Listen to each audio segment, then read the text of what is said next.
Hi, everybody. Welcome. Welcome. I hope everyone's comfortable and ready for a really, really nice hour. Um, my name is Andrea Miller. I'm the director of the Lane Dworkin Rochester Jewish Book Festival, and we thank you all so much for being here, particularly this year. We miss seeing you, but very, very glad to have you here. And I just want to welcome you here tonight on behalf of the JCC and the Rochester Jewish Book Festival Committee. So I'm just going to tell you three things. I'm going to introduce the authors and away we're going to go. It shouldn't take more than a couple of minutes. We want to thank all of our donors who really came out this year. It's been just wonderful, and we thank you so much for continuing to support the arts. We also thank Jewish Book Council. Jewish Book Council is responsible for all of the book festivals that happen around the country, and we thank them very much. And speaking of books, we would love for you to buy books. And our partner this year is Ampersand Books. It's the independent bookstore out of Writers and Books right down on University. You can place your order with us. We're going to put something in the chat for you, and you can purchase books there, and they will ship them to you. So we're trying to make it really easy. Really want to support independent, again, especially now. And third, speaking of the chat, so down below, there's a chat and there's a Q&A. Feel free to chat throughout, say hi to your friends, comment on what's going on. But if you have a question, all questions go in the Q&A. We would love to hear from you. We want to hear your questions, but make sure you put it in the Q&A because that's where our moderator, Pam, is going to be looking. And speaking of our moderator, Pam, she is one of Rochester's favorite people. She is a nationally syndicated columnist, the Suburban Outlaw. She's an actor, a recovering lawyer, and a leadership consultant. Today, she coaches and conducts programs for leaders all over the world about leadership communications and how to find their edge, explore, dream, grow, and excite. Her portrayal of legendary columnist Irma Bombeck in At Wit's End played to sold-out audiences around the country. I saw it. It's amazing. And we are so pleased to have Jason B. Rosenthal, author of My Wife Said You May Want to Marry Me, a memoir. Jason is a #1 New York Times bestselling author of Dear Boy, co-written with his daughter, Paris. He's the board chair of the Amy Krouse Rosenthal Foundation, which supports both childhood literacy and research in early detection of ovarian cancer. A lawyer, public speaker, and devoted father of 3, he's passionate about helping others find ways to fill their blank spaces as he continues to fill his own. Jason resides in Chicago, and which he's proud to call home. And now, please welcome Pam and Jason. Pam, take it away. Would help to unmute. My husband would prefer that I'd stay on mute, but for tonight, I'm really honored and thrilled to be able to moderate this discussion with you, Jason, and to everyone who's on the Zoom. I'm going to encourage you to put your questions in the Q&A, but I get to start for about 30 minutes. I'll get the chance to chat with Jason about his beautiful book, My Wife Said You May Want to Marry Me, and his story. So Jason, for anyone who may not know your story, I learned of it over my New York Times one Sunday morning. My husband and I fight over the style section. He likes the wedding section, which if you met him, he's a big hairy bald guy. It's kind of a surprising thing. And I would love always the Modern Love column. And well, I had heard of Amy Krouse Rosenthal, this column, which was entitled You May Want to Marry My Husband, was frankly one of the most moving modern love columns and took off virally. And it was written just days before she passed away from ovarian cancer. So tell me a little bit about the column and what it's meant in the world, and how it even came to be that she decided to write this. You tell the story in the book. We'll go back to your original story, but we've got to start with the catalyst for this. which was not only her passing, but this beautiful, beautiful permission slip that she gave you. Yeah, well, thank you so much for having me, and hi to everybody in Rochester. I'm so sorry that I can't be there in person to say hello, to shake your hand, to give you a hug, and to hear your story, because that over the last few years has been really meaningful to me. And I know that all of us kind of need an outlet to talk a little bit about our own story of loss. Um, So this does begin, honestly, with Amy's piece in the Modern Love column of the New York Times. And I did not know that she was writing that piece at the time that she wrote it. What I did know is that we were in home hospice. She was at the end of her life. She had a diagnosis of a terminal ovarian cancer. And that set us out on a journey towards this home hospice that we eventually found ourselves in January of 2017. And what I knew is that I was sitting here in my home, in my dining room, and observing her from across the room, tinkering away on the keyboard and kind of falling asleep because of the heavy medication she was on. And that pattern kept going for a while. What I did know is that she wanted to complete one final project. And that project turned out to be this Modern Love column that was, as you mentioned, so beautifully, beautifully written, and funny, ironically, right? Yeah. And of course, the subject matter of it was essentially me. You. It took the form of a personal ad for me.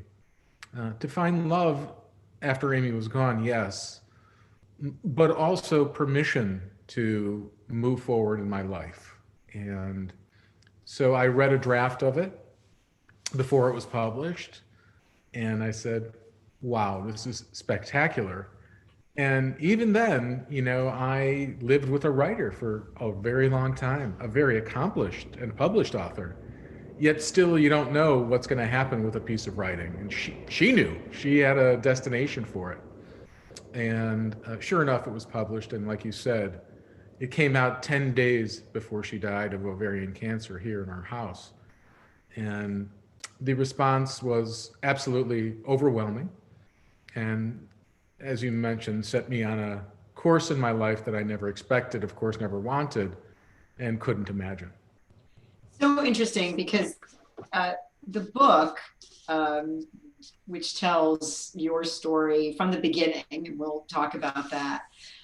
It's hard. You get a story like that and you think, gosh, we're going through such challenging times right now. But I found the book was, well, there is a sad story in it, the loss of Amy. It is a beautiful book about joy and beauty and love and loss. And it's not sad. It's really not.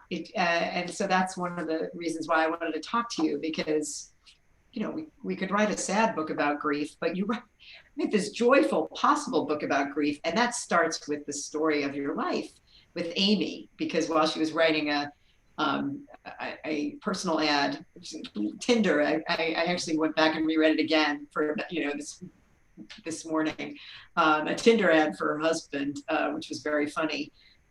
You guys met just on a blind date and fell in love, and that's where this journey really begins. And that's where the book, to me is so joyful. So tell me the story of Amy Krouse Rosenthal and Jason B. Rosenthal, because that is really the foundation by which this journey continues even today. Yeah, thanks for saying that about the book, because I think that's really true. There are definitely some very tough moments to get through. But what I wanted to do is when I was asked to write the book, was to talk a little bit about who those two individuals were that were the subject of that really crazy viral piece. And to do that, I did start with our life together and our love story, and then talking about us raising our family a bit, because to my surprise, it really resonated with a lot of people. We met when I was finishing law school, a gentleman that we call affectionately Uncle John, both of us individually. He had dated my mom in between her two marriages. Right. And he coincidentally was also Amy's father, Paul's best childhood friend. So he called me and he said, there's this wonderful woman moving back from a big advertising job in San Francisco, moving back to Chicago, and I should give her a call. And, you know, I was, as you know, studying for the bar is not an easy thing. And I was very busy, but I took no time.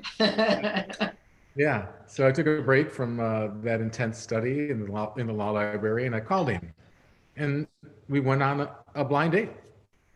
And as Amy has famously said, at the end of the meal, she knew that she wanted to marry me. And it took me about a year, but I got around to that same conclusion. And we just ended up, you know, spending tons of time together and hanging out and really connecting in a deep way very early on in our relationship. And we knew that we wanted to be together.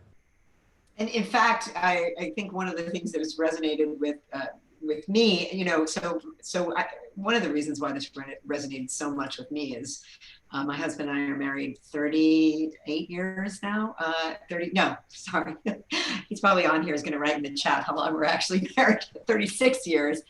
But I really could feel just kindred spirits in the way you even set out like your relationship goals. You made a list of things that you're always going to do, and we do that too. I call them his New Year's resolutions that I give him every year that he's supposed to follow. He doesn't always, but you have a list of relationship goals in there that were hilarious. Everything from well, I mean, I put a little post-it note by it. Have lunch together at least once a week. Why lunch? That was so interesting to me. It's like not the expected meal, right? You're probably gonna have breakfast because you wake up together, and dinner because it's the end of the day. I love that. Like there's so many unexpected rules in here. And you really did live by these rules, didn't you? Many of them. I mean, I think there's some humor in the book, which some we failed at miserably, but you know, I got a taste of what it was like to live with a writer when we made that list actually on our honeymoon. And well, right. We got stuff to do on the honeymoon. We got to write the list. And then even raising your kids, the story of your family and the values and the Jewish values that you imbue to your family, I think are really, really important. Talk a little bit about that and, you know, just the joy of really having this incredible journey of life with Amy. yeah, you know, I really want to just say I recognize that we were so fortunate, and still I feel that way. I have this incredible community of friends and two amazing families that melded together, you know, and I really feel like Amy's family is my family. There's really no separation there. And so I'm very, very lucky in that regard. And we lived our lives just super connected to our extended family and the five of us, Rosies, as we were affectionately called. And, you know, Jewish values were important. I went to a parochial school as a kid, and all of my three children went to that same school. As did my nephews. So this is really what the Rochester Jewish Book Fest is about.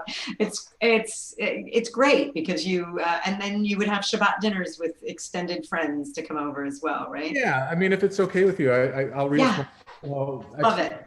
from the book. So I was talking about, you know, traditions that the kids would bring home from that school I was telling you about, and one that stuck and became meaningful in so many ways was our Friday night Shabbat dinners. They were a time to enjoy not only each other, but our extended family and our wider community as well. Whatever the details, Shabbat dinners meant slowing down from a hectic week. They meant being together for traditional prayers, including a prayer Amy always recited specifically for the children. Candles were lit, bread was broken, wine was poured. Simple, quietly reverent, and always full of gratitude. And so, you know, those dinners really did become something that we stuck to throughout the entire duration of us raising our kids. And even now, the kids tell me they're in their 20s, and they say they miss those Shabbat dinners for sure. You know, and I think that it's so beautifully written. There is a simplicity to the story, and yet it's really rich, and you feel like you're there in your life, which I think is really a gift. What was very moving to me was that Amy's diagnosis happened when you became empty nesters, when you had all these plans, and were ready to go off on a different journey. And even just the writing about the experience of her medical journey. So you get this diagnosis right after you dropped your youngest off to college, about to embark on a whole new phase of life. And you fought a good hard fight when it came to her cancer, but that ultimately was not successful. So the question is, for me, you know, obviously your grief didn't start when she passed. You were dealing with loss from the moment she was diagnosed, right? That is correct, for sure. You know, it was September of 2015, and my youngest daughter, my youngest child, my only daughter, Paris, went off to college.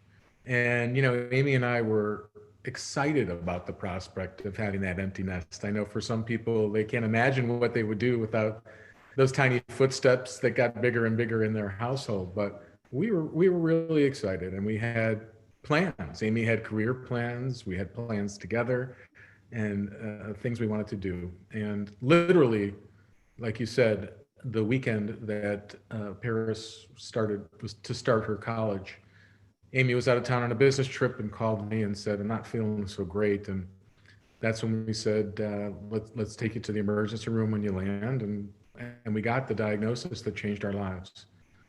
So it was a 3-year journey. Yeah. And you chose, and you speak so eloquently about this in your TED Talk, the home hospice for end of life care. And what's the question you said that people should ask when you find out someone? And I know, because I've been through this with the loss of loved ones, that must be so hard, because you know, home hospice is meant to create, you know, a journey without, you know, the hospital, all the noise and but it's still hard for the caregiver. Right. No, I mean, exactly. It's a beautiful, beautiful journey. It really is. It for us was the only option that we wanted to follow. And I acknowledge that it's not easy or possible for other people, but for us, it was, you know, in our dream house where we wanted Amy to enjoy whatever she could at the last moments of her life. And yes, as a caregiver and as a spouse who survives this process, I began to speak at that TED Talk openly about what it's like and the memories that are left behind for those of us who survive. And it isn't pretty. And it's really super, super difficult. And those images last, you know, a lifetime. But I thought it was really important to speak openly about it, because I hadn't really ever heard of that process ever in my life. And I know that many, many, many people experience it and go through it. And so by talking about it, I feel like, you know, I was liberated, but it really opened up so many people who've chosen to reach out to me and share their stories as well. Well, I think I shared with you in earlier conversations that early on in our marriage, we lost young, vibrant friends. And my husband had a core competency of giving eulogies, and which I said was probably not a good one, you know, if you're a young friend of yours. But he, you know, in a way, we found a way to, grief was something that really was a foundation of our marriage, learning how to deal with it. We lost his mom early on. But in that year following Amy's death, you had other losses. They just kept coming. It was, so I guess, you know, as you think about loss upon loss, you realize that loss is going to happen to you anyway. You said something that I thought was really beautiful. Loss is loss is loss, right? That we're all dealing with some kind of grief, and we need to talk about it. Do you think in some ways you've become an advocate for people learning how to speak openly about grief in a way that's impactful and connected, and will help people realize that this is just part of life. I think so, and I hope so. You're right. I someone described it as kind of like this, crash on the interstate. I had all of these losses back to back to back, and I myself gave 3 eulogies in the span of, roughly a year and a half, 2 years. And for sure, talking about these issues is not easy, but I do encourage people to talk about them, because I promise you, that if you have not had an experience with loss, that at some point in your life you will. And it just is a natural part of what we go through in this lifetime. We're born, and at some point, newsflash, I know, but we're all going to die. And not only, though, was me speaking about death something that people connected to, because that was my process, of course, but people began to talk to me about loss in general. And that's why I wrote that phrase, because I started hearing from people, much to my surprise, Pam, people who had gone through a divorce or been, death of other family members.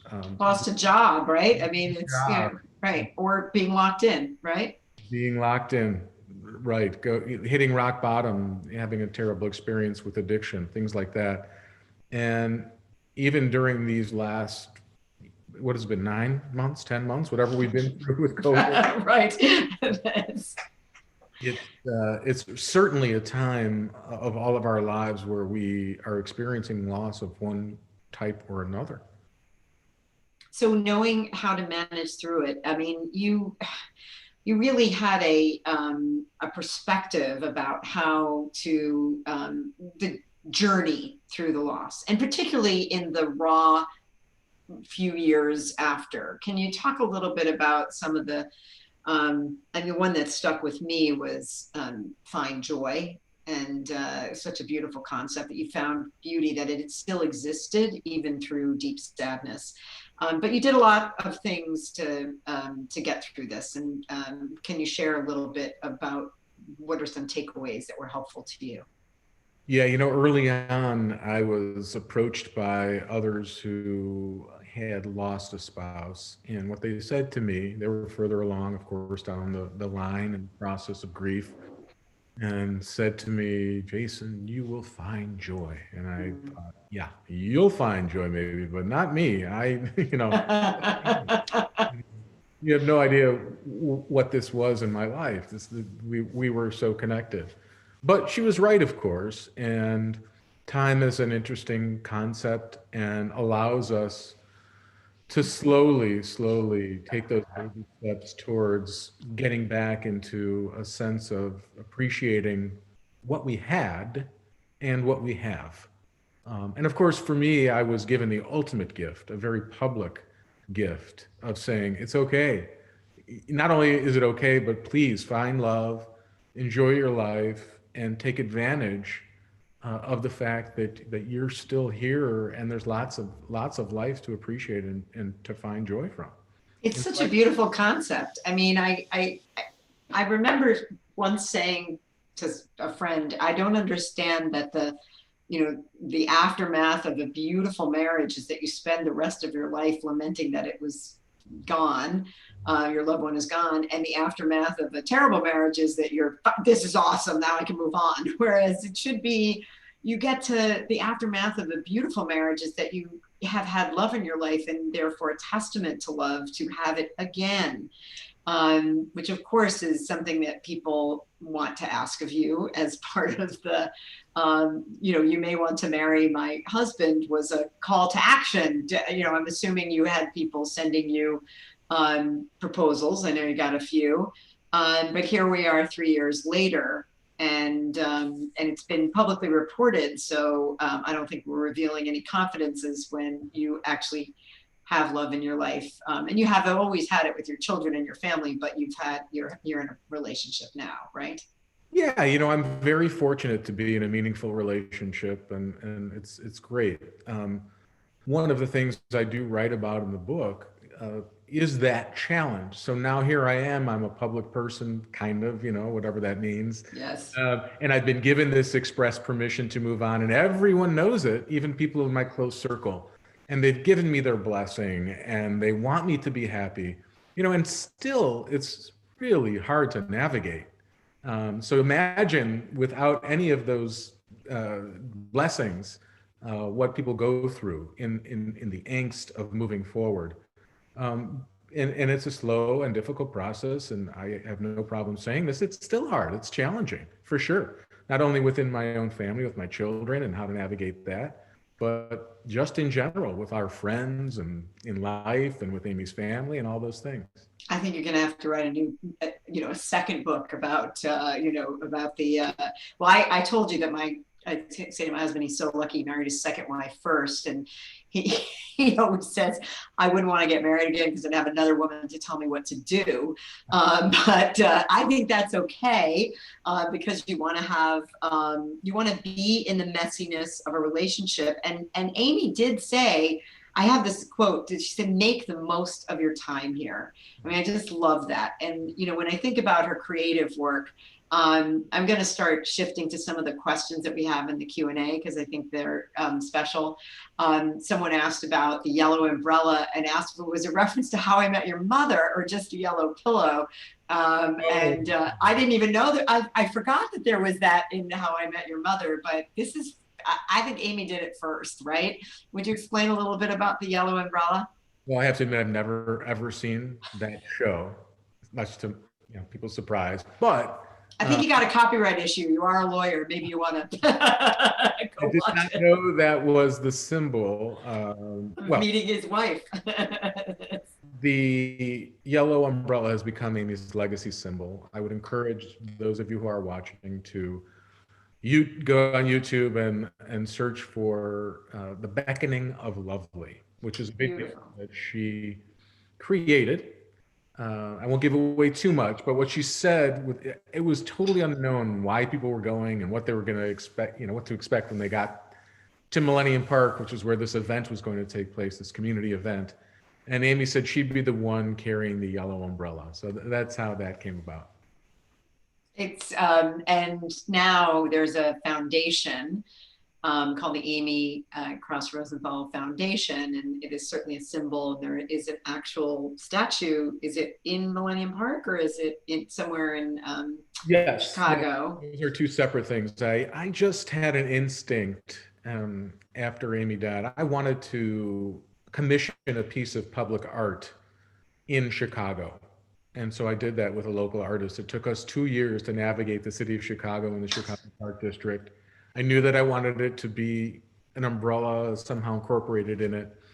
And I am proud to say that we did it and we had the determination to do it. It's now there in a public park in Chicago, in Lincoln Park, called Grandma's Garden. It's beautiful, wonderful place to go to reflect, to sit and read a book, to eat, have a picnic. And I've been there many, many times, as have my kids, and it does get used, and it's beautiful. Before I shift to some more of the questions, because we've now put the Amy Krouse Rosenthal Foundation website into the chat. Tell us a little bit about how Amy's legacy of doing more in the world is showing up through the foundation. Sure, and thanks for asking about that. Our mission is twofold, like you alluded to. One is to do research in the area of early detection of ovarian cancer. Unfortunately, there is no test, there's no way to detect it, and it's detected late. And the statistics show that when it is detected late, there's unfortunately, 20% 5-year survival rate. But if it's detected early, that flips on its head and could be up to 90%. So we're optimistic. We have a researcher working now that we've issued a grant to. And the other aspect of the foundation is child literacy, because Amy devoted her adult life to writing books for kids, for the most part. She wrote some brilliant other books for adults too, but she was really well known and had several #1 New York Times bestseller books in the children's literacy space. So we've been really lucky to have donated tens of thousands of books to kids in need all over the country. Fantastic. And I think, again, a kind of tribute, just as the tribute of how you are living your life and your children are living your life are to her life. So someone asked, and I think this is preparing children, and you do talk about this in the book. How did you prepare your children for the news of Amy's diagnosis, and then, as it became more dire over time? Yeah, I mean, there is no easy way, and I have a unique and individualized story, right? Because many people have young kids, and that's a different animal to navigate altogether.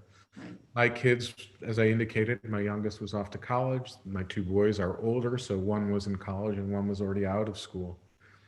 And they were all over the country, so we set up a conference call and broke the news to them that way. One of the most difficult things I hope to ever do in my life. And those kids were Herculean in the way they stepped up to be with their mom and for their mom. Justin, my oldest, was in California and literally returned home every week that Amy was sick and called his mother every single day, something he had not done throughout the course of his life, but just that was his instinct to do. Miles was a junior in college when he found out, and miraculously graduated college on time because he really wanted him to. And he also stepped up and came home almost every single weekend from Georgia. And my daughter Paris, who was in school in Canada, came home and was my partner, really, along with my mother-in-law, in taking care of Amy in home hospice.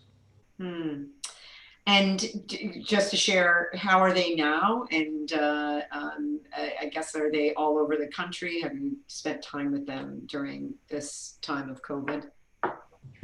Tricky answer, because basically two of them live in Manhattan and one lives in LA. But as you said, two of them moved home during this pandemic for a while, which was a wonderful bonus, silver lining. And now two are in Florida with their grandmother, hanging out at her place. Because it's better weather. A little more room. And That's great. My daughter Paris is in Brooklyn. Well, and you did talk in the book about the gift of, was it Miles, who came home and spent time with you after Amy died, so that, and that was an unexpected gift for you to spend time with him then. There's so many questions, and please feel free to put them more in the chat so that we can answer all your questions. Someone's asked if there's any particular rituals that helped you, Jewish rituals that helped you through grieving. And is there any that come to mind for you? I appreciate, and I expected that question, certainly. And, it's tricky, because I hope I don't offend anybody by this, but you do certainly question everything when someone young and vibrant, someone who lived their life giving to others in such a way that they didn't expect anything in return. She was like a model human being in that regard, so kind and selfless. Has their life taken by a disease that you have no control over, you do question your faith. You question everything, right? And so I think that the answer is, it was less about, being Jewish necessarily, but finding some spiritual connection of some kind. And there was some Judaism in that. And certainly our cantor in particular was wonderful and sat with each one of us and ultimately officiated over our celebration of Amy's life. It's interesting. I remember there was a book, and it was probably in another Jewish book festival, and it was the year of saying Kaddish for my dad. And it was about this, it's a story of a guy going through the loss of his father, and that was his ritual every day. It's quite a beautiful book. I bought it the year my dad died, and I couldn't read it. It sat on my shelf for a long time until I finally was ready to pick it up. And I think, we all need to find our rituals, and spirituality comes in dedicating a piece of art. To me, spirituality comes in creativity. It comes in the work you're doing. This is the spiritual moment right here, right now. So, so someone's asked 2 questions. Have you found joy? And I think this is also, is it challenging to stay focused on your current life and relationship at the same time that you're publicizing a book about your wife and your marriage and her passing? So maybe those are 2 different questions, but I think you could first let's talk about the joy part, and then let's talk about how hard it is to, to navigate a current relationship while you're talking about the passing of your wife. I mean, really, really, really good questions. And so, for me, finding joy, I think I alluded to earlier, is taking baby steps and having my community embrace me and encouraging me to step out a little bit. And so one of the biggest things in my life that gives me joy, and was the case when I was young, and then when I was married to Amy, and now again, is live music, which, forget the last 10 months, take that out. Yeah. But, we can hear it live on your computer, right? I mean, there's been amazing concerts virtually. Not quite the same, I'm sorry to say, but right. You're totally right. And you have to support the arts in whatever form. But, so I would step out a little bit. I even went to a couple of shows on my own, and wow, there I was, smiling and maybe dancing a little bit. And these things slowly happen. Hearing a song on the radio and saying, wait a minute, was I just singing out loud like I used to? Yeah. And you slowly give yourself permission to experience those moments. Love it. And then the second part of the question is, this is an interesting challenge, right? It's a great question. And so not only throughout the course of a new relationship, but in life in general, I've been asked by members of my own family, like, do you really want to keep talking about this topic? Oh, wow. And it's a fair question. It's totally fair. But, there's 2 aspects of what I talk about. One is I talk about Amy, and I want to talk about Amy. I want to keep her in my life and in my heart and in my family and for my children. And I bring out in various different forms things that she's written, or films that she's shot, or talks that she's given, because I really do believe that she will go down as someone who just was an incredible artist, and people need to know about her. Yes. And if my platform can turn people onto her, I think it's great. The difficult stuff, talking about the end of life and what death means and going through that experience, it's not easy, and I return to it frequently. But I'll tell you, it has been the most meaningful work I've ever done in my life, for sure, and by far, because of the responses and the connections I've made to people all over the world on these topics, and it keeps me going. And, in my new relationship, I've had encouragement for sure.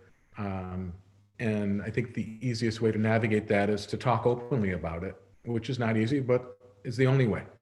It's interesting. I imagine that the woman that you would be with would be somebody who would appreciate Amy, and would have to be, because you are who you are for having been with Amy, right? That's we come from all the experiences and relationships help to form us. And my feeling, and having had friends who've gotten married for a second time after losing a spouse, I think there's great gratitude towards to the prior spouse, and keeping that person alive is critically important, because it's a testament to why you are you, Jason, right? That's a beautiful way to put it, and I couldn't agree more.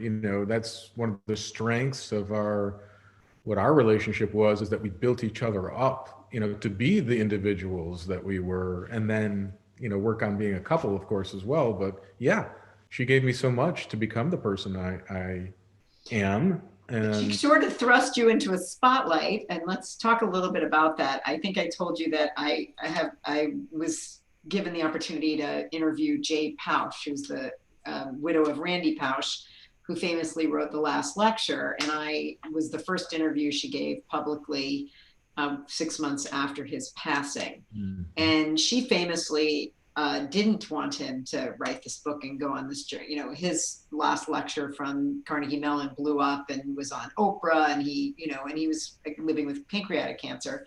And they had very small children. And she, stoically sat by his side through all those interviews. And I wanted to know what it was like to be what was her dream? What did she want to, do?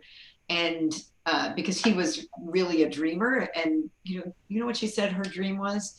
She wanted to be the person who cares for the caregivers. Because she knows, which is in a way what you're doing right now, right? In so many ways.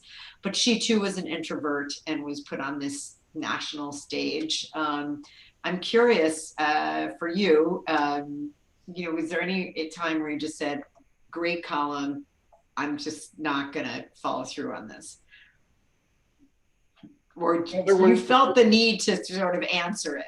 Yeah, no, it's a fair question. Early on, I was inundated by press and reporters who wanted like salacious details and things like that, and that wasn't interesting to me. And so I did put that all aside. But then when Ted came calling and asked me to write a piece that I could control and dictate how I wanted to tell my story, I thought, that's a platform that could be really, really impactful, not just a year plus after I delivered the talk, but in perpetuity. And, over 2 million views later, that has come to be true. And so, and now the book has given you this whole new platform about relationships and love. And there's one other question. And by the way, I want to encourage you, we have a few more minutes left in the chat. So if you all, if you have any other questions for Jason, Bonnie Abrams, I am so sorry for your loss. She talks about losing her husband unexpectedly 11 days after she lost her job, which, so grief upon grief. But her question, she says, in conversations with people who lost spouses, have you found any differences in how people deal with sudden loss versus a longer, protracted illness? And I can tell you, Bonnie, I personally have experienced both with my mother-in-law, who, had many, many years where we were dealing with her cancer, and then with my dad, who fell off a ladder, and it was very sudden. I believe this is where your concept of loss is loss, like grief is grief. There is no good way for those who are left behind, right? I mean, what do you think? I mean, I guess you had the chance to have every conversation you needed to with Amy, versus my dad, who, I didn't get to do that. I'm curious, what's your answer to that? No, that's true, Bonnie, and I'm so sorry for your loss and your losses.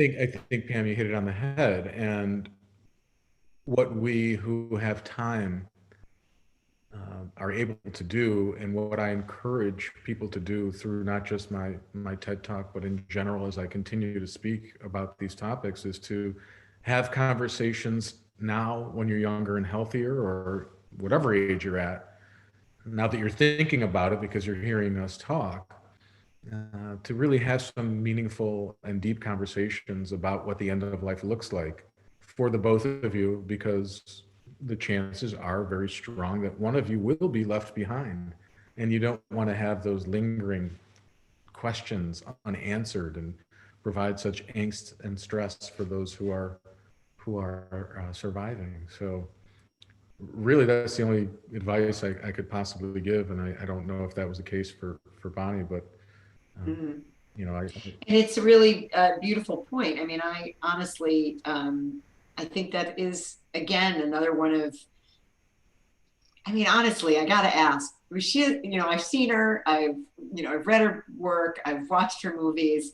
I have friends who I say, gosh, they must have moments where they like scream and yell and just get angry, but she was so pure and kind, and like her attitude would be, say it all while you're living, right? Do it now, enjoy and seize this day. That was so much a part of her sort of life philosophy, so that you would have no regrets when life ended, except of course the most important one, that she wants more, right? Yeah. Right, but it did take yes, in a way, but it did take this illness for us to get into those conversations. And so that's why I'm sort of trying to encourage people to do it. Amy, as you indicated, she was kind of obsessed with Our Town, which is Oh, yes. you know the story, and Of course. the young character comes back and it's kind of this flabbergasted why people aren't enjoying every second of their lives when they don't have that much time to be here. That is really, I came to that later. I went back and visited that play. And Wow. I'm sorry. I'm a little verklempt just even thinking about that ending of Our Town, right? right, Oh, right. Well, that really describes Amy in so many ways because she lived her life that way. yeah. Definitely. Um, Someone's asking, are you still working as a lawyer, or is writing and speaking your new career? Okay, so let's talk about being a lawyer.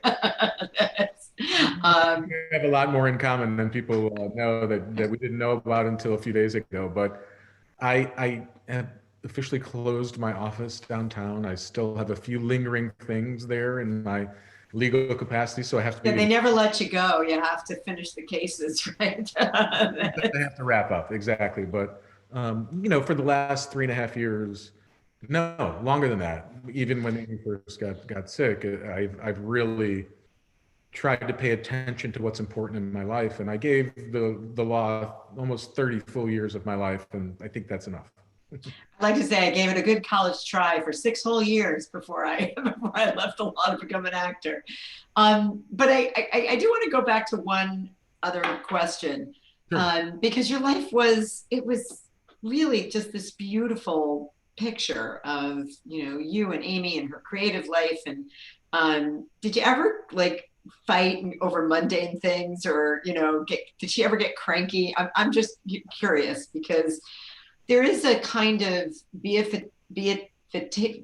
you know what I'm talking about, the beatification of those we've lost, where they become sainted angels, and rather than the real messy, vulnerable people that we really all are, right? And I'm curious, how do you keep that part close without turning Amy into this deity that Right. People ask me, did I write a fairy tale or did I write something that's nonfiction? But Okay, good. I'm glad let's get into the real questions here as we close out our time.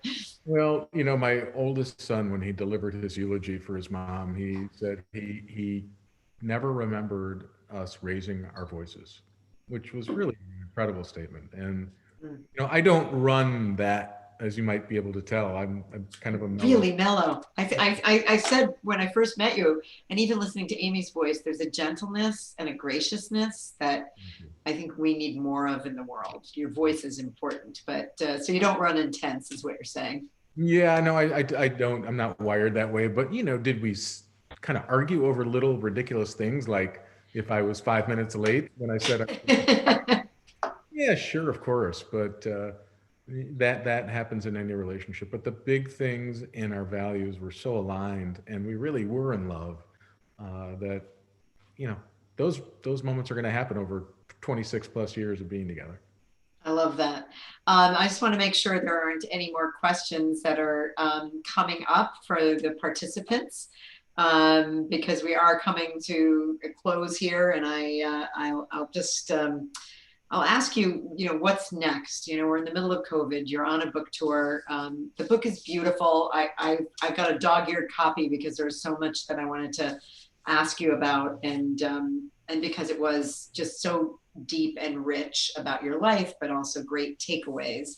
But what's next for you? Let's say COVID opens up. What are you hoping for from the foundation and for your future? Because it is all about, the journey. Well, it's a good question. And that proverbial blank space is still being filled. I don't exactly know what is coming next. I never anticipated that this phase of my life, which took so much out of me personally, would be something that I would be sharing from my living room, right? That is very much, Right. you know. Can you tell me, by the way, before you get to the blank space, tell me, let's go back. The process of writing. I'm a writer, and I always love to quote I think it was a sports writer who they said, tell me how you write your column every week. And he said, well, I just open up a vein and I let the blood flow. It's that hard. And for me, I mean, I put out a column every other week, but I've been struggling with my book about the work that I do, and still, working with editors and trying to figure it out. Was this a difficult process for you, or not really, because you knew what you wanted to say? No, it was very challenging. It was definitely very challenging. I treated it almost as a nonfiction piece. And so what I mean by that is I went down in the crawl space, I took everything out, and I sort of dug through all of these items that we saved. I guess I'm a bit of a, using your lawyer's investigative skills. Yeah, a little bit. Yes. Yeah. And so that's kind of how I started, and was looking through all kinds of different things.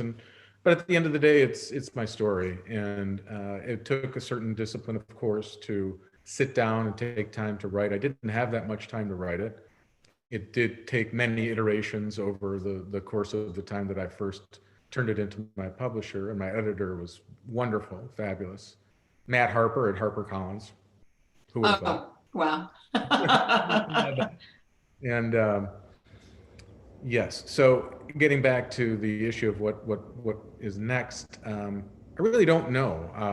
I enjoy writing. I really enjoy speaking publicly, and I hope to do that, and hope to come out and shake hands again, or fist bumps maybe, and make that part of my life's journey. And when you speak, you're speaking obviously about this journey through grief and loss. Are you finding that how is it resonating, and for you, how is it helping you through the next phase? Can you talk about any stories where you had an impact and you think you really made a difference for an individual in this, who was going through something like this? I mean, there's a lot, and I still do get emails literally every single day with people reaching out to me. And what I talk about has sort of morphed from not just my own personal story and what it is to be with someone you love at the end of their life, but thankfully, I think my story has also been one of resilience. And I think that's universal, no matter what kind of situation that's difficult that people go through in their lifetimes. It's how can we take this awful situation and somehow live with it, but manage to be resilient at the same time. And I've been learning to do that, and I think by example, I have done that through many things I've done in my life since I lost Amy. And honestly, that's what we're sort of a perfect ending. And I want to thank someone just mentioned that Irma Bombeck did the same thing with her columns, had the challenge of writing them.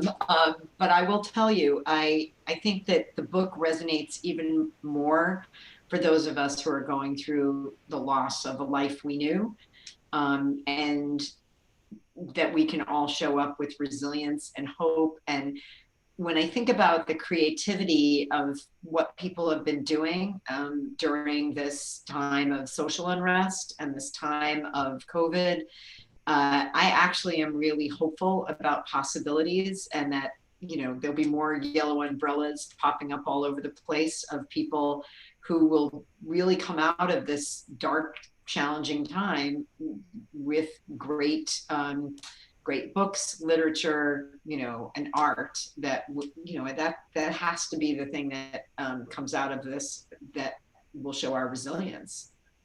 Amen. I hope so. So I think that we have covered the book, except for the most important part, which is to go out and read it. My wife said, you may want to marry me. There's a beautiful website, the Amy Krouse Foundation, Amy Krouse Rosenthal Foundation, and you've got that in the chat. You can get the book at the &andbooks.org, which I think, please support local booksellers because we need them. Jason, thank you so much for taking the time from your living room and for joining. And it's been such a pleasure to get to know you and meet you. You frankly have, the story of you and Amy has made me love my husband even more, and I'm going to go give him a kiss right now. Thank you for moderating, and it's been really, really nice to meet you, and I hope we stay connected in Rochester. I hope to see you one day soon. We want you to come here. Thank you. Thank you very much, everyone. I'm about to hit leave and come back and enjoy the rest of the festival and all the amazing lineup that's going on all week through November 1st. Thank you to the organizers for having us, and thank you, Jason. Night. Bye-bye.